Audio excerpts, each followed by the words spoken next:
My God, that took long enough. Oh my God. There you are. Okay. Hello. Hi, how are you? I am fabulous. Hold on. We're going to try to do. Yes. Okay. Oh, the side by side. I'm trying to do the side by side. I don't. There we go. We both got the pin your hair up memo. It is that kind of day. It's like rainy and gross here. And yeah, it's gross. Mine was because my hair is kind of messy and I didn't feel like washing it and then blowing it dry. It's always a two-step process with me. Once you have gray hair that you cover up with black hair dye, it's still gray hair, so it's still that kinky frizzy stuff going on, and I'm like, oh, I cannot abide. So this is really funny. I was talking to a friend of mine yesterday, and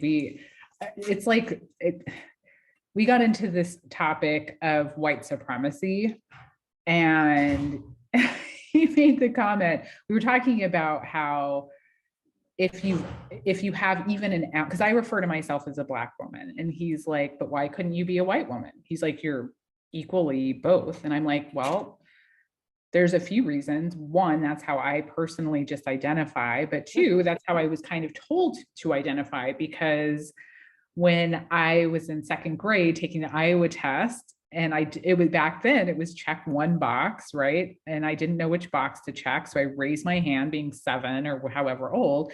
And the teacher was legitimately like, I actually don't know. And she went and pulled out this book and read what you're supposed to do. And it said, you're supposed to check whatever your mother is. So I feel like because I always checked that box, I always identified that way. And he was like, yeah, but if you think about it, that's just our society telling you that if you have any Black in you, then that means certain laws don't apply to you, blah, blah, blah. And I was like, that's 100% true. Thinking about 100 years ago, right? Oh, like okay. Jim Crow laws, and it's never changed, really. Yeah. I mean, they've added new boxes now and by rate, whatever.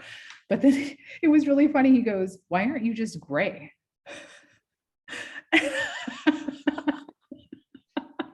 Okay.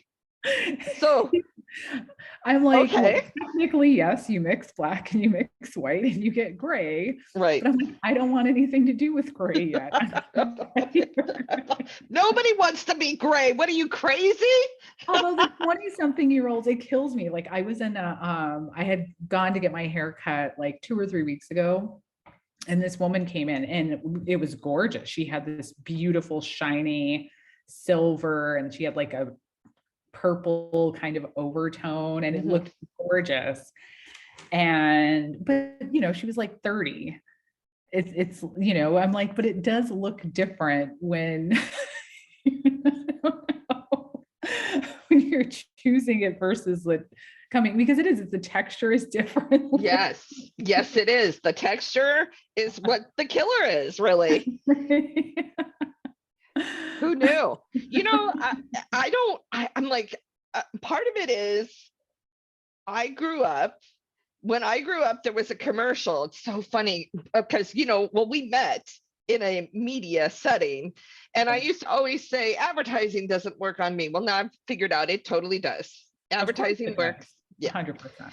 And when I grew up, there was a commercial for hair color, and the song was, I'm going to wash that gray right out of my hair. I'm going to wash that. To this day, I quote that commercial. I'm going to wash that gray right out of my hair. No, I can't. And I've tried, because you can't really see it right now because I've just colored it, but I see a little gray and I wig out, right? And so I'm like, oh my God, just calm down. But no. And you know what? There's something to be said. I mean, that even rolls back to like one of our original conversations where it's like trying to hold aging gracefully and embracing it and accepting it. But also, like, society has literally put the majority of the value for women on what we look like. Yep. Are they fuckable or not? Or like, how, you know, attractive are they? Yeah. As opposed to men have so many other variables in terms of like what their value. I think it's changing clearly, you know. Not fast enough. No. I mean, not fast enough. And that's from a point of view of like literally even just, you know, walking into a room and expecting the same recognition, generosity, compassion as a man. Mhm. And you know, it doesn't happen. It just doesn't happen. And it can be frustrating. Mhm. Even for me, who I walk into a room and I don't give a shit, right? Like I walk into a room because I want to be there, and I'll get like even today, because I went to watch my Steelers, which we're not going to talk about right now. It's going to be okay. We lost to the Jets, as a matter of fact. So I walk in and I'm like, you know, what game is this? What TV is the Steeler game on? And the guy in charge is like, well, we're not playing it. I'm like, yeah, you are. Pick a TV and put it on. And he did. I'm like, there's nobody else here. I'm like, it's not like people are fighting over the televisions right now. Why would you not just be like, let me make that happen for you, right? Wouldn't you? If I was a guy, he would have said, where do you want it? 100%. Yeah, motherfucker. Okay. Sorry. Had to pull that out. All right, girly girl. Do you want to pick a topic? No, go ahead. Go ahead. Are you sure? Yeah, I'm positive. Because you know I got a long list of topics. Yeah, you know, I need to do a better job in many ways, but I was thinking this morning I need to keep a notes list because I had a notebook. It's actually sitting over there where I would write things, but I have so many thoughts when I'm not at home and I'm out and about, or like I have friends who've now been listening and they're like, oh, have you ever thought about, and I'm like, shit, I got to remember. And I forget, like I just forget. Yeah. And then when I'm like, what was it that so-and-so said? Because they're good. So a lot of the time we'll talk about it too, you know? Yeah. You know, you did say something, this is not my topic, but I wanted to correct you. Yeah. So you just said, I need to get better. And I'm like, no, you don't. You don't need to get better. If you want to get better, that's a separate issue, right? I want. Okay, because you're great, right? And I think and this is definitely not the topic, but it might have to be one day. And that is, you know, it's that fine line between, you know, the participation trophy and the first place trophy, right? And you know, my friend always tells me, you should never should on yourself. And I'm like, I get it. You know what? I do get it. But I get there is if I want to do something, I want to do better. I want to lose weight. I want to, you know, be more compassionate, whatever it might be. That makes more sense to me. Like, yeah. But I don't love when I'm like, I feel like I have to get prettier, right? Because although I did do my fake eyelashes today. Can you see? I noticed they look very good. I felt like it. I felt like guessing up. Although I just wore a plain t-shirt, but anyways. I did change my background. Look at this cute young man. Hello. I will tell you, so one of my friends was like, I listen to Shower Talks, I watch it. She's like, I have some feedback. So she said, my background looked really blurry. I'm going to rub my screen, but she said it looks really blurry. And she found your background distracting. Good. So that was that. That's all she had. So do I. I mean, hello. Hello, he's hot. And the universe is unfolding as it was meant to. It's funny because I'll have friends like this morning I woke up, hold on, let me find the text. You know, I send them out to people, but then like one of my friends was like, oh, I'll listen like right away and blah, blah, blah. And it was like a week, like whatever day it was, they came out Tuesday or Wednesday. And then just this morning, she was like, yes, on the vasectomies, all caps, exclamation points. And then she's like, fuck Amy Coney Barrett. Her comments were honestly some of the scariest to come out of that decision. And then she says, absolutely love this discussion. So much work needs to be done to lift up feminist porn. I have a friend who's a filmmaker and has done some gorgeous work in this area. I'll send you her movie. This is her current project in Brazil. And she sent me a link. I love it. Yeah. I love the idea of just extending the conversation, right? That's all I can hope for. I'm with you. Is people like, yeah, let's talk about that. Let's make that happen. Let's do this. You know, it is what it is. So today's topic.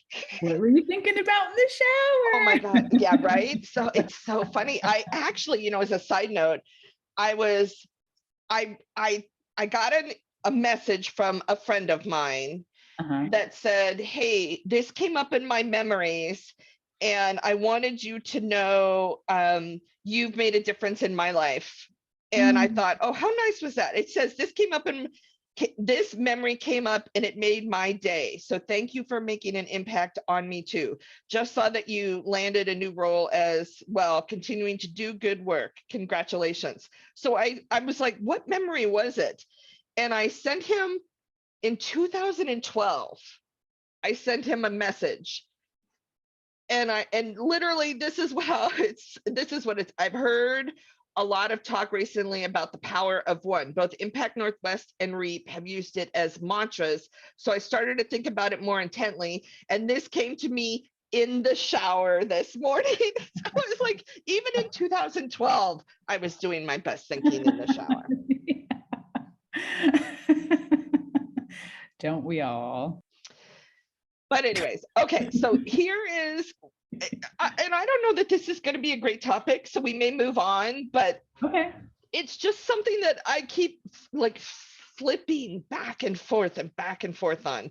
And it is this concept of the universe is unfolding, right? So I was watching, there's two movies that come to mind, and these two movies are the exact opposite camps.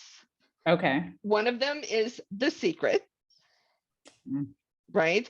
And I am not a Secret devotee, but I was definitely watching The Secret on a like almost a daily basis when I was battling my depression.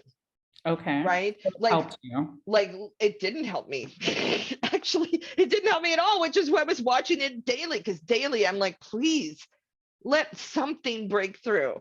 And it didn't. And then I found, well, shoot, maybe I should watch it again. Like I must have missed something, or like I wanted it to fix the situation, and it didn't. And then I watched, not on a daily basis, but I did watch oh my God, it's the one with Heath Ledger where he played A Knight's Tale. A Knight's Tale. It's going to be like Brokeback. Yeah, Brokeback Mountain. I mean, that's a great movie. Oh, it's a great movie. I mean, any movie that can make me feel for days and days and days after the movie is a great movie. And that movie, like I'd be standing somewhere and all of a sudden I'd just start crying because I would think, oh, lost love and missed opportunities. And yeah, but no, A Knight's Tale. And that whole movie was about changing your stars. The entire movie was, he was born into poverty. And in that time in England, when you're born into poverty, you're poor. You never become a knight. There's no mobile upwardability. Nope, not at all. There's no upward mobility. That's altering that situation, right? Yeah. So here you are, you're stuck in your life, you're struggling every day, and that's where I was literally struggling. And I'm like, I can wish myself to a better place, or this is the universe and it is unfolding as it was meant to, and you're screwed and this is it. I'm like, can it be both ways? Is it only one way? And which way is the right way? Right. What do you think? Okay, so give me the answer, Freedom. Oh, Answer. I definitely don't have the answer, but it's really funny that you're bringing this up because a dear friend of mine is really into vision boards. Okay. And I've thought about how to approach this maybe on the, like us talking about it. So it's so interesting you're bringing it up because it's all, to me, The Secret and a vision board are very similar about if you visualize it, it's going to come to fruition, right? So like she, on my birthday this last year, was like, you have to do a vision board. And I done one before, and it was a friend of mine. I mean, I still lived in Arizona, 27, 28, and The Secret was huge, and that was her big thing. And I did it. It was like a group of women that all got together and we drank wine, and there were tons of magazines. It was just like fun. But I have it. And when I moved in here, I actually went through it and I was like, holy shit, like the majority of what I put in there actually came to fruition. Right? Like I did have this moment of like, that's fucking weird. So when on my birthday came and she was like, I'm making you do a vision board. And it was like it was a little bit painful because she was really pushing me to think through what I want and how to like visualize it and what it means. And on one side, I feel like so much of it is superficial. Yeah. Right? Like if you're thinking about the perfect spouse. Right. You know, and you think about a lot of the time, I think people think about what they're going to look like. Or maybe they'll take it a step further and say, okay, I want somebody who really loves to travel or really loves horses or like whatever it is. But it's like, okay, but what about what's deeper than that? Like you can have the same interest, but it doesn't mean it's going to be fulfilling. So I feel like in some ways those things are really superficial. And yet, well, and they're almost always not material possessions as well, right? Like here's the house I want, or here's the car I want. Like in The Secret, wasn't it a bicycle? The kid wanted the bicycle. The bicycle. Yeah, and I remember. And I know, which by the way, I repeat that mantra to myself all the time. And I still don't have my motorhome, which is on my vision board. I mean, and it's not to say, I mean, and I think that there's probably some validity, right? And being able to envision it and keeping it top of mind. Yeah. And that way you're constantly making decisions or working towards it. And, but again, kind of like, I remember watching The Secret and thinking like, if that's a poor kid growing up and parents have no money, right. like making it paycheck to paycheck, he's not getting that fucking bike. Unless he steals it. Right. Or like, or the parents are skipping bills or not eating in order to get their child this bike that he's going to like for 2 weeks and then throw it to the side. But then on the flip side, it's like, okay, but what if he did get the bike and then he turns into Lance Armstrong one day? Right. Oh, let's not turn into Lance Armstrong. Well, that's a horrible, yes. He was a great writer. Yeah. I mean, I appreciate Lance. Don't get me wrong. I don't know a lot about. I know he had the testicular cancer, which he overcame, which is awesome. But he also cheated because he did do steroids. I'm like, I'm all for you. Yeah, I'm all for you doing steroids, but be honest about it. Just tell people I'm doing steroids. Yeah. You know what though is interesting? I agree with you, except one of the so your friend will be happy. One of the things about vision boards, so I do have a vision board, oddly enough. And I like that it does keep things top of mind. Yes. So I know what I'm working towards and I know how long it should take me to get there. But I also, and this is the religious side of me, and I'm going to be upfront about that right here and now, is the religious side of me also says, but not my will, but thine be done, because that's a very religious philosophy. And that's part of me is like, I have something I'm working towards. Now I will tell you, there's only 2 things on my vision board. One of them is the motorhome. It's the fifth wheel that I want to purchase. The other one is Jessica Fletcher. It's a photo of Jessica Fletcher. Why? Because oddly enough, The one thing that is on my vision board that isn't on a lot of other people's Is is that Angela Lansbury? You mean the woman- character. Yeah. Yeah, It's okay. so the character, Jessica Fletcher, Yeah, yeah. she was compassionate. She had a lot of friends. She put people first. She was strong, right? There was no pushing her around. She had her own moral compass that she followed very specifically. I mean, it's all character related. So it's something on my vision board that is different than a lot of other people, right? And that is being the person I really want to be. That's on my vision board.